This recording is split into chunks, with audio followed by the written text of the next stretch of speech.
Bismillahirrahmanirrahim. Di sini saya akan menjelaskan sedikit mengenai judul tentang Barat.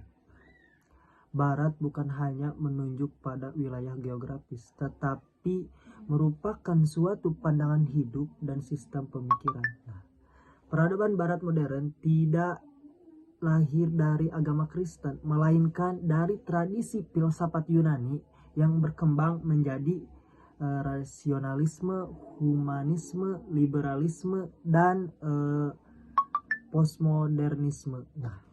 Dalam perkembangannya, agama semakin dipinggirkan dari kehidupan publik sehingga manusia menjadikan akal sebagai sumber dalam menentukan kebenaran.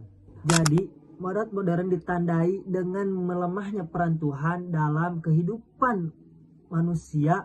Gagasan seperti God is dead yang dikemukakan oleh Nietzsche dianggap sebagai simbol bahwa manusia Barat tidak lagi menjadikan Tuhan sebagai pusat kehidupan. Penulis juga menegaskan bahwa Barat modern ini sebuah worldview atau pandangan hidup yang berada dengan Islam. Umat Islam boleh mengambil ilmu pengetahuan, ilmu teknologi, ilmu kemajuan yang dimiliki Barat, tetapi tidak boleh mengambil seluruh pandangan hidupnya. Nah, ini yang dimaksud Barat. Yang kedua, di sini saya akan menjelaskan dari buku Miskat ini ya, yang berjudul yaitu Filsafat Agama. Nah, apa sih filsafat agama? Nah, menurut Thomas Dean menjelaskan bahwa filsafat agama merupakan disiplin atau disiplin ilmu yang berkembang di Barat dan dengan filsafat Islam. Dalam perkembangannya, pembahasan agama bergeser dari ranah teologi ke ranah filsafat sehingga agama tidak lagi dipahami berdasarkan hanya doktrin saja. Pada era modern, filsafat agama berkembang menjadi kajian lintas budaya. Nah, di sini Inggrisnya tuh cross cultural philosophy of resilience. Ini berarti bahwa objek kajian filsafat agama diperluas dari sekedar agama yang ada dalam kultur Barat menjadi agama-agama dan kepercayaan yang berasal dari kultur lain. Begitu. Kemudian menjelaskan bahwa filsafat agama mulai berkembang pada tahun, di sini sudah jelas, sejak tahun 1950-an, berbuah pada tahun 1960-an, membesar pada tahun 1970-an, dan menjadi buah masak pada tahun 1980-an. Nah, ini filsafat agama. Mungkin itu sedikit yang bisa saya jelaskan mengenai filsafat agama ya. Kalau ada kurangnya mohon dimaafkan karena saya masih dalam tahap belajar. Bismillahirrahmanirrahim. Untuk pemateri yang ketiga atau judul yang ketiga, saya akan membahas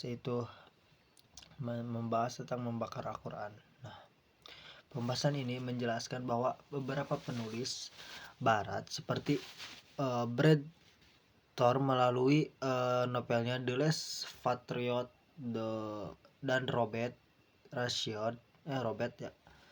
Spencer melalui bukunya Islam ya, menyebarkan Islam dan Al-Quran itu secara negatif. Nah, Brad Thor juga menyampaikan cerita fiksi yang seolah-olah Nabi Muhammad SAW terbunuh sebelum menyampaikan wahyu terakhir. Nah, sedangkan Roberts mempertanyakan ajaran Islam dan menafsirkan ayat-ayat Al-Quran secara negatif dan menilai Islam itu tidak jalan dengan nilai-nilai Barat seperti demokrasi dan pluralisme. Nah, pembahasan ini juga menegaskan bahwa tindakan membakar Al-Quran secara fisik tidak akan menghilangkan Al-Quran, karena umat Islam mencetak dan menghafalnya. Karena itu umat Islam diajak untuk menjaga kehormatan Al-Quran, mempertahankan akidah, dan mematangkan kaidah-kaidah. Al-Quran juga dipandang sebagai sumber ilmu pengetahuan dan petunjuk hidup yang harus terus dijaga dan diamalkan dalam kehidupan sehari-hari gitu.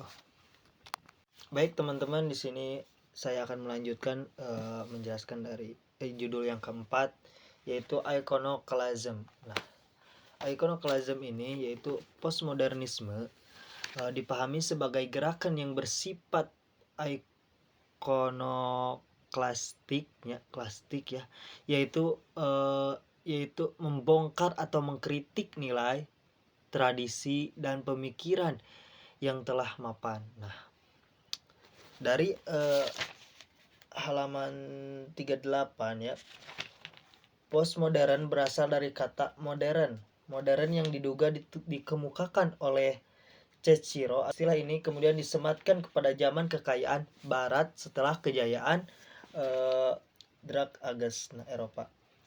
Tapi karena itu nama zaman-zaman ini selalu berubah ya, selalu diganti. Nah, kenapa diganti? Nah, di dalam buku ini segala sesuatu itu harus berubah dan tidak ada yang permanen, kecuali perubahan tentu yang berubah tidak pernah berwajah. Nah, jadi pada zaman dahulu itu, misalkan bosan menjadi modern, nah lalu ganti identitas baru. Nah, identitas baru itu seperti apa? Nah, yaitu postmodern ya, postmodern atau after now. Nah, ini yang sering diganti dalam tercantum dalam buku satu ini. Nah, jadi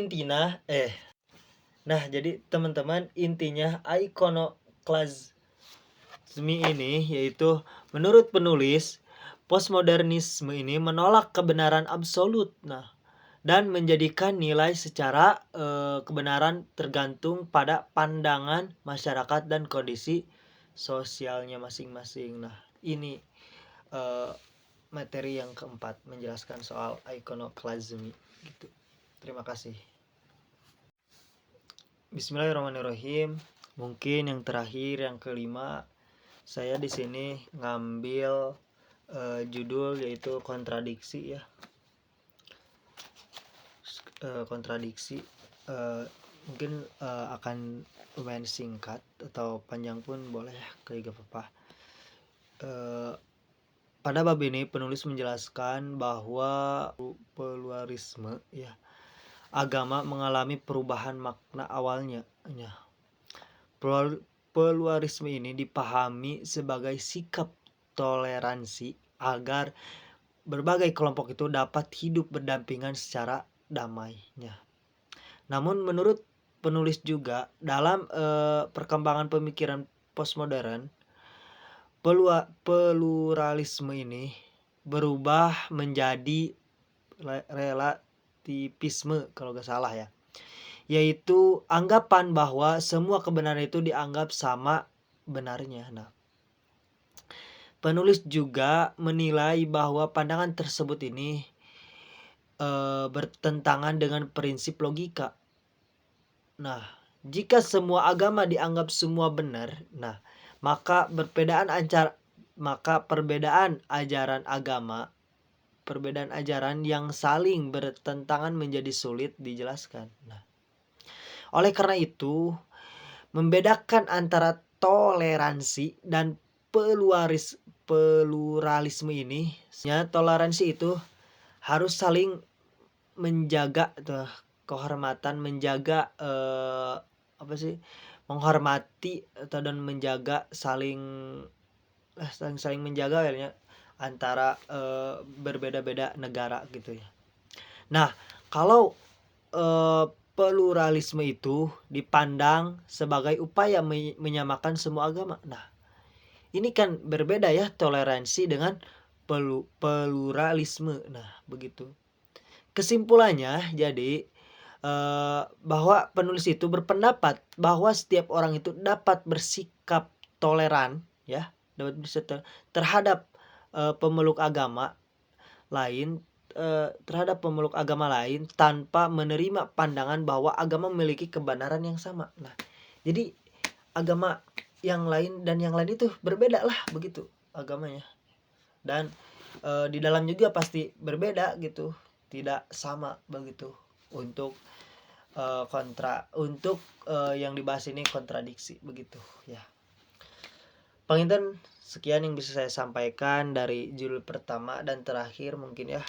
Mohon maaf bila ada kekurangan kata-katanya mungkin ya. Apalagi dari kata Inggrisnya gitu ya Ustaz ya. Karena saya masih tahap belajar. Mungkin sekian yang bisa saya sampaikan. Wabillahi taufiq wal hidayah. Undur maqala wala tandur man qala. Assalamualaikum warahmatullahi wabarakatuh.